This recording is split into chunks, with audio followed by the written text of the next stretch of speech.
أعوذ بالله من الشيطان الرجيم بسم الله الرحمن الرحیم۔ حاضرین و سامعین کرام، کل آپ اور ہم حضور پاک علیہ السلام کی ولادت مبارکہ سے پہلے کے حالات کو ہم نے سنا۔ اب یہاں سے حضور نبی کریم صلی اللہ علیہ وسلم کے نور مبارک کا بیان شروع ہو رہا ہے۔ اب یہاں بتلایا جا رہا ہے حضرت خاتم النبیین شفیع المذنبین صلی اللہ علیہ وآلہ وسلم تمام انبیاء کرام علیہ السلام میں سب سے اخیر میں تشریف لائے۔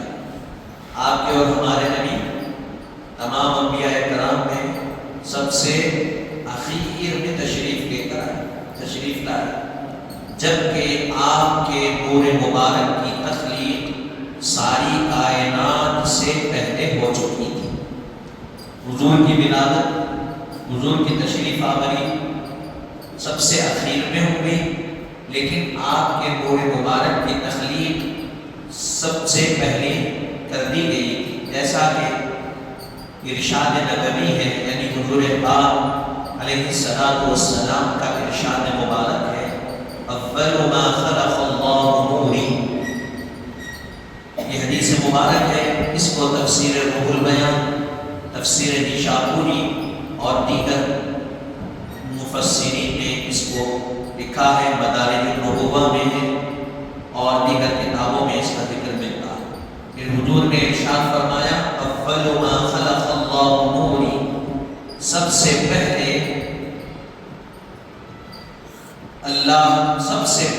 جو چیز اللہ تعالیٰ نے پیدا کی وہ میرا نور ہے۔ یہ حدیث شریف محقق علی الاطلاق حضرت شاہ عبدالحق محدث دہلوی نقشبندی رحمۃ اللہ علیہ نے اس حدیث شریف کو صحیح قرار دیا ہے۔ یہ حدیث شریف کو شاہ عبدالحق محدث دہلوی رحمۃ اللہ علیہ نے صحیح قرار دیا اور مدارج النبوہ میں لکھا گیا کہ اول ما خلق اللہ نوری، یہ حدیث کیا ہے؟ صحیح ہے۔ پھر ایک اور حدیث شریف میں آیا ہے، حضرت جابر رضی اللہ عنہ نے سرکار دو عالم صلی اللہ علیہ وسلم سے عرض کیا، یا رسول اللہ صلی اللہ علیہ وسلم، میرے ماں باپ آپ پر قربان، مجھے بتلائیے کہ اللہ تعالیٰ نے تمام چیزوں سے پہلے کس چیز کو پیدا فرمایا؟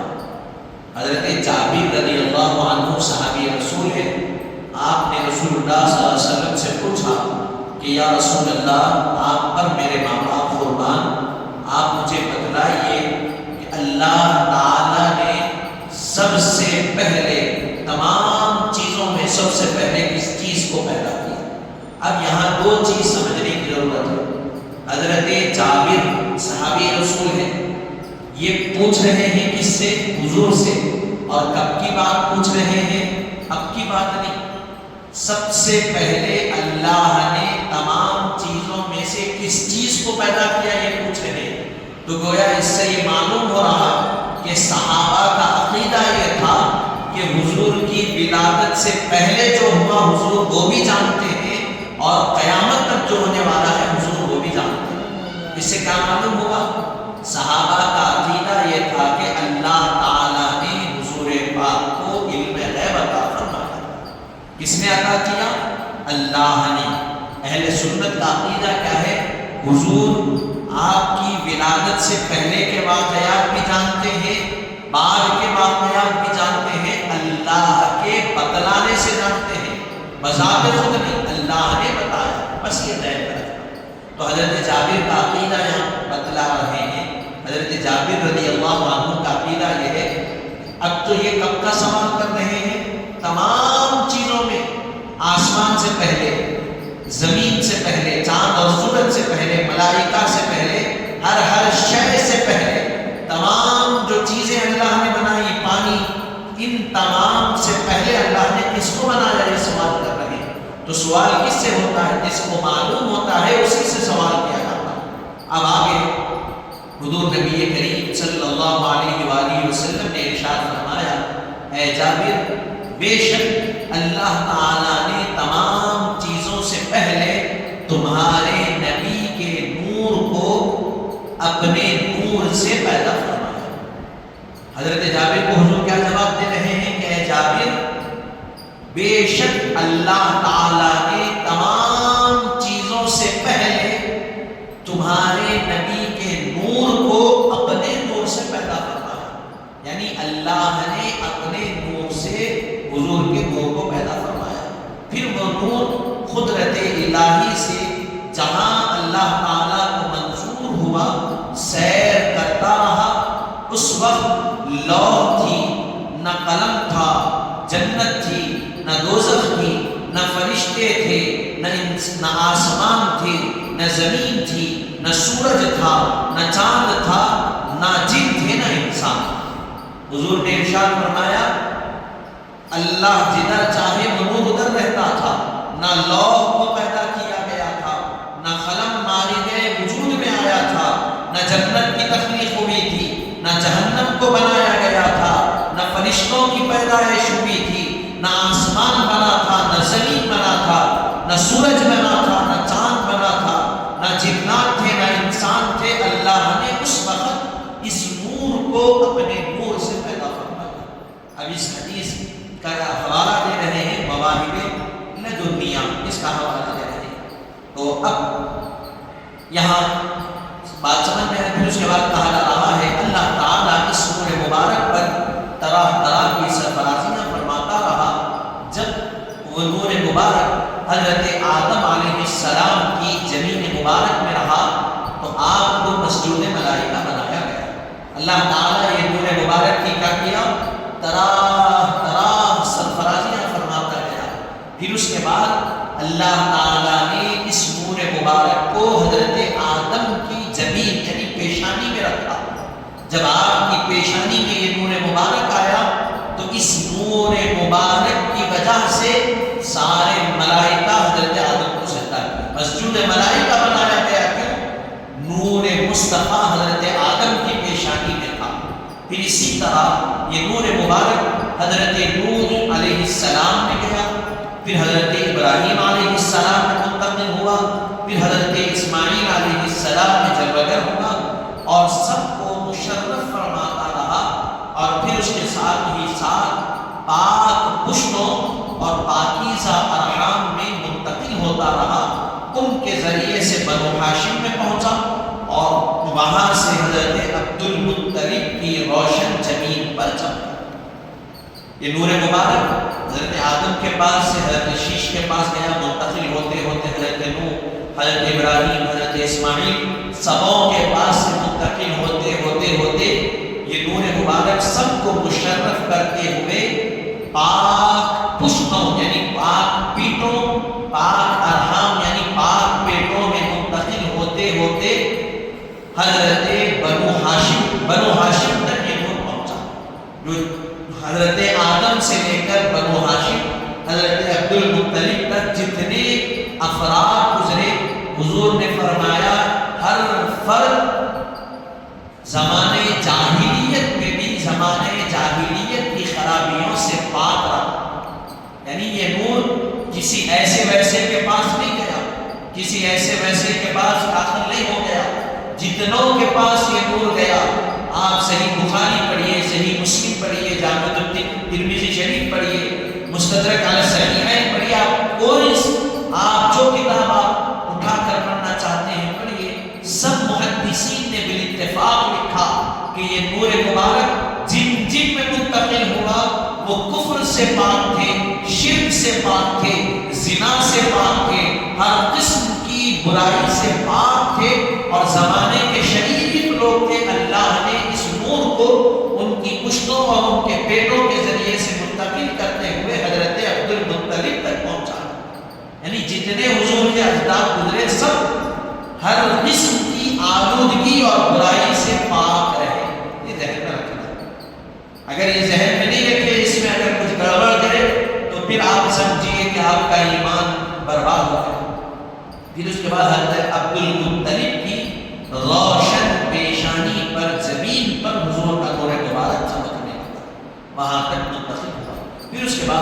پاک علیہ السلام، یہاں ہو گیا نور مبارک کا ذکر، حضور پاک علیہ السلام کے رخ انور کے وسیلے سے باران رحمت کا طلب کیا جانا۔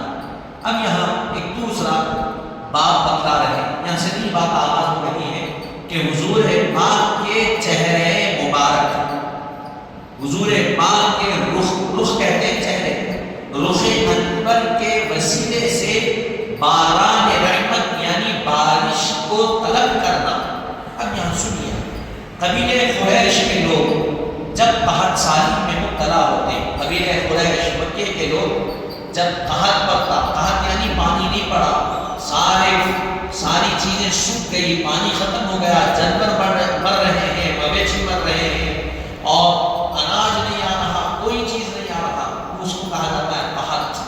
کہا گیا جب قحط سالی میں مبتلا ہوتے تو کیا کرتے؟ حضرت عبد المطلب کا وسیلہ دے کر دعا کرتے، اور آپ کی جبین اقدس میں موجودہ نور مبارک کی برکت ظاہر ہوتی اور باران رحمت کا نزول ہوتا اور قحط دور ہوتا۔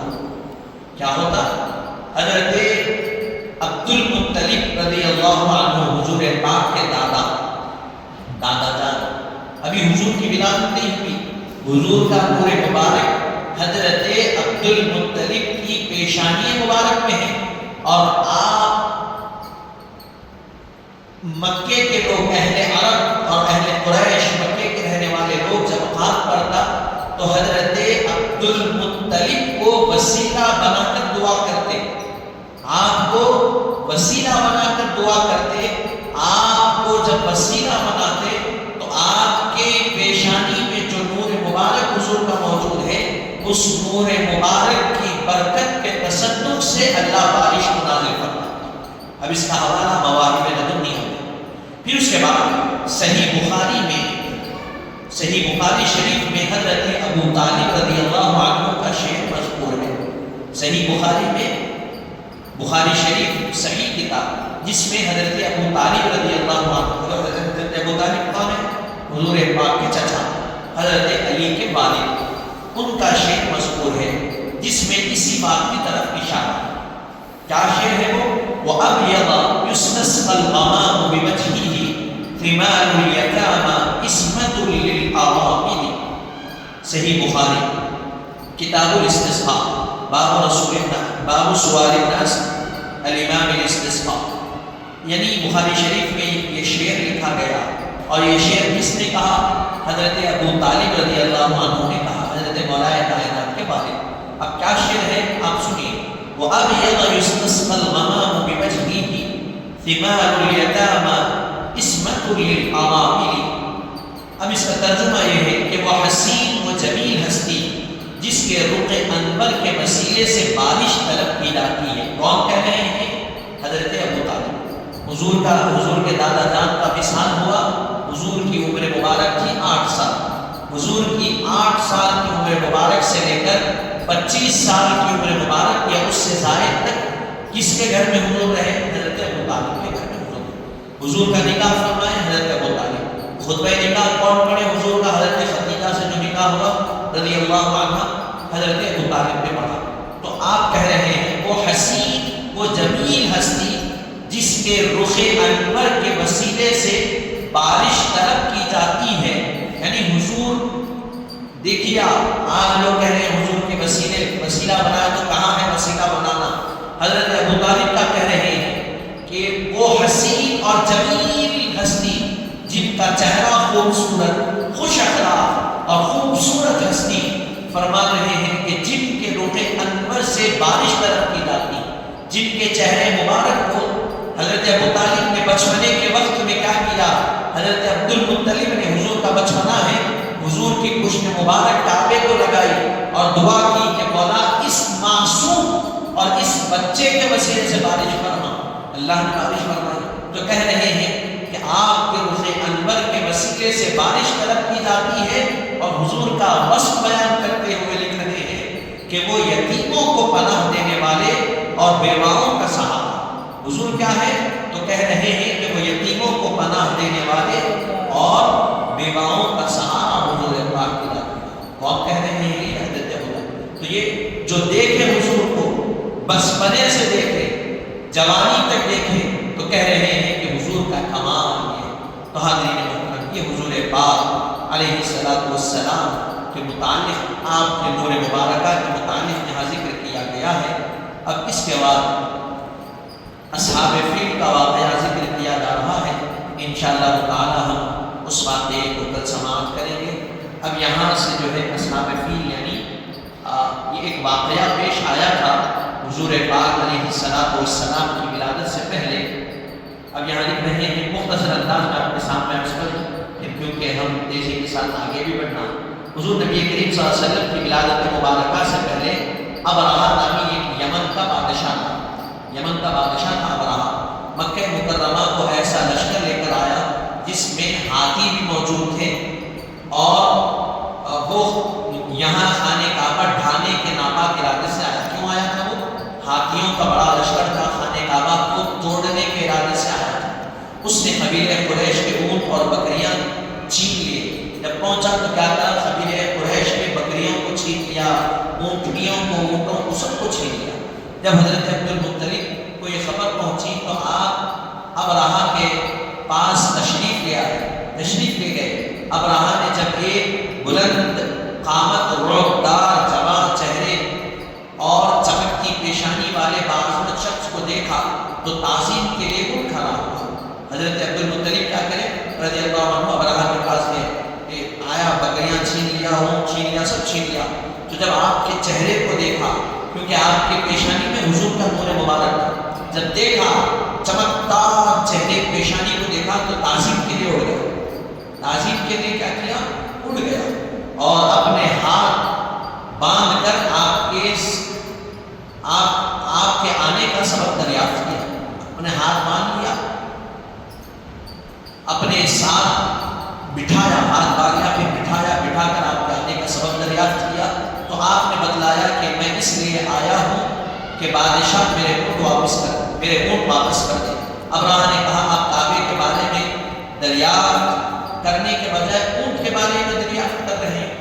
حضرت عبدالمطلب گئے، بٹھایا، پوچھا کیوں آیا؟ تو کہا کہ میرے اونٹ واپس کر دو۔ تو ابرہہ پوچھا آپ کعبے کے بارے میں سوال کرنا، کعبے کے متولی ہے، کعبے کو بچ، آپ اونٹ کے بارے میں کیوں پوچھ رہے ہیں؟ تو آپ نے حضرت عبدالمطلب نے کہا کہ میں اونٹ کا مالک ہوں، اپنی ملکیت کی چیز لینے آیا ہوں۔ میں کیا ہوں؟ اونٹ کا مالک ہوں، اور میں اپنی ملکیت کی چیز لینے آیا ہوں۔ کعبہ اللہ کا گھر ہے، وہ جس کا گھر ہے وہی اس کی حفاظت کرے گا۔ کیا کہا؟ میں اونٹ کا مالک ہوں، میری ملکیت لینے آیا، میری ملکیت مجھے دے دے۔ کعبے کا مالک، کعبہ اللہ کا گھر ہے، اس کا مالک اللہ، تو وہ اللہ کی ملکیت ہے، میرے تیرے حفاظت کرنے سے کچھ نہیں، اللہ خود اس کی حفاظت کرنے والا۔ ایک روایت میں اس طرح ہے کہ حضرت عبدالمطلب جب ابرہہ کے پاس تشریف لائے تو ابرہہ کے ہاتھی جس کا نام محمود تھا، اس نے حضور اکرم صلی اللہ علیہ وسلم کے نور مجسم، حضور اکرم نور مجسم صلی اللہ علیہ وسلم کے نور مبارک کی تجلی حضرت عبدالمطلب کی پیشانی میں دیکھی تو سجدے میں گر گیا۔ حضرت عبدالمطلب ابرہہ کے پاس آئے۔ ایک اور روایت میں یہ واقعہ آیا، تو جب آپ تشریف لائے، آپ کی پیشانی میں حضور کا نور مبارک جب دیکھا، کون؟ ہاتھی، ابرہہ کے لشکر کا ہاتھی جب دیکھا تو آپ کی پیشانی میں جب حضور کا نور دیکھا تو فوراً سجدے میں گر گیا آپ کے سامنے۔ حالانکہ وہ ہاتھی ابرہہ کو بھی سجدہ نہیں کرتا، ابرہہ کو سجدہ نہیں کرتا تھا، لیکن اس کے بعد ہاتھی فصیح زبان میں بولا، یعنی اللہ نے ہاتھی کو گویا ہی دی۔ ہاتھی سجدے میں گر گیا اور کہنے لگا اے عبدالمطلب، اس نور پر سلام جس کی تجلی اب بھی آپ کی پشت مبارک میں، اے عبدالمطلب اس نور پر سلام جس کی تجلی آپ کی پشت مبارک میں ہے، اور اس کو مواہب لدنیہ میں لکھا گیا۔ چنانچہ آپ اپنے اونٹ لے کر واپس لوٹ گئے اور قبیلہ قریش سے فرمایا کہ تم بھی اپنے جانور لے کر مکے کے باہر چلے جاؤ، پھر اپنے خاندان کے چند افراد کو لیے ہوئے خانہ کعبہ پہنچے۔ خانہ کعبہ کے دروازے کا حلقہ پکڑ کر گریہ بیزاری کے ساتھ دعا کی اور پہاڑ کی چوٹی پر چڑھ کر عجائب قدرت کا منظر دیکھنے لگے، عجائب قدرت کا منظر دیکھنے لگے۔ اس وقت آپ کی پیشانی سے ایسا نور مبارک چمکا کہ جس کی شعاؤں سے خانہ کعبہ چمکنے لگا۔ جب آپ نے ارشاد فرمایا اے قریش کی جماعت واپس لوٹ جاؤ، اب مدد آ ہی جائے گی، تمہاری حفاظت کا انتظام ہو چکا۔ حضرت عبد المطلب کیا کیے؟ واپس آ کے ابرہہ کا لشکر لے کر قبیلے قریش کے اور لوگوں کو بولے کہ جاؤ اپنے جانور لے لو، مکے کے باہر چلے جاؤ۔ پھر آپ کیا کریں؟ خاندان کے چند افراد کو لے کر خانہ کعبہ پہنچے، خانہ کعبہ کے دروازے کا حلقہ پکڑ کر خوب گریہ بیزاری کیے، دعا کیے۔ پھر اس کے بعد پہاڑ کی چوٹی پر چڑھ کر عجائب قدرت عجیب منظر آپ نے دیکھنے لگے کہ اس وقت آپ کی پیشانی سے نور مبارک چمکنے لگا اور جس کی شعاؤں سے خانہ کعبہ چمک گیا۔ جب آپ دیکھے تو آپ نے ارشاد فرمایا ہے قریش کی جماعت واپس لوٹ جاؤ، اب مدد آئے گی، اب مدد آئی جائے گی، تمہاری حفاظت کا انتظام ہو چکا۔ دعا کیے، گریہ بیزاری کیے، پہاڑ پہ آ کے دیکھے تو وہ نور نکلا پیشانی سے، خانہ کعبہ چمک گیا۔ تو فوراً آپ نے کہا کہ اب لوٹ جائیں، اب مدد آنے والی ہے، ہماری اور آپ کی مدد کا انتظام ہو گیا۔ چنانچہ مدد ابرہہ لشکر جرار، ابرہہ کیا لشکر جرار لے کر خانہ کعبہ کی طرف ناپاک ارادے سے آ رہا تھا کہ اس کا ہاتھی محمود بیٹھ گیا، اس کا ہاتھی جو محمود تھا بیٹھ گیا۔ لاکھ کوشش کے باوجود ہٹا بھی نہیں۔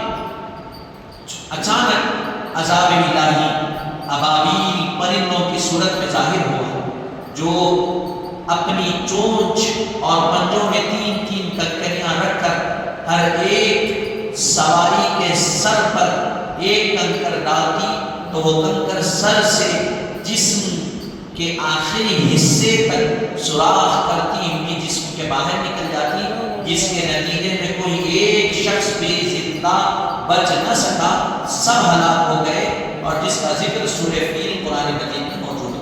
ابرہہ کیا کیا؟ آگے بڑھا حملے کے لیے، اس کا ہاتھی بیٹھ گیا، لاکھ کوشش کر لیا، نہ انہیں دایاں ہوا نہ بایاں ہوا، نہ آگے بڑھا نہ پیچھے ہٹا، بس بیٹھ گیا۔ اچانک عذاب الہی ان پر نازل ہوا، اور ایسا عذاب الہی ہوا، ابابیل جو پرندہ ہوتا، اللہ اس پرندے کو بھیجا، اس پرندے کی چونچ میں ایک پتھر، ہاتھ اور اس کے جو 2 پنجے ہوتے پیر، اس میں ایک 3 پتھر دے کر بھیجے۔ جو فوج آئی تھی لشکر، ابابیل کیا کرتے؟ وہ کنکری چھوڑتے تو سر میں سے جا کے جسم کے آخری حصے سے وہ کنکر نکلتا۔ تو اللہ کیسا مارنا چاہا جب کسی کو عذاب